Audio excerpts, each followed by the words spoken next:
সুপ্রিয় দর্শক, আজকে ইতিহাস জানাইতে আমাদের মাঝে অতিথি হিসেবে উপস্থিত হয়েছেন বিশিষ্ট ইতিহাসবিদ মিস্টার কাঁঠাল। তো বিশিষ্ট সম্মানিত ইতিহাসবিদ মিস্টার কাঁঠাল, স্বাগতম। ইলিশ মাছ, তোমাকে ধন্যবাদ।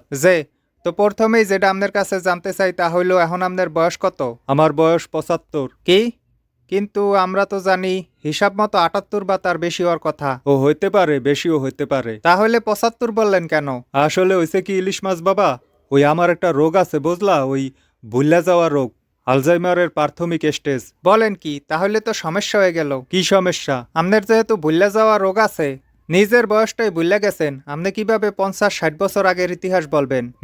তাও ঠিক। আপনার কথায় জাতিকে বিভ্রান্তিতে ফালাইতে চাই না, কারণ মুই একজন সৎ সাংবাদিক। এতএব ইন্টারভিউ এখানেই খতম। আচ্ছা, কোনো সমস্যা নাই। তো সুপ্রিয় দর্শক, যেহেতু বিশিষ্ট ইতিহাসবিদ মিস্টার কাঁঠাল একজন ভুল্লা যাওয়া রোগের রোগী, সেহেতু ওনার কাছ থেকে ইতিহাস জানা ঠিক হবে না। এতএব আজকের অনুষ্ঠানের এখানেই সমাপ্তি। আল্লাহ হাফেজ।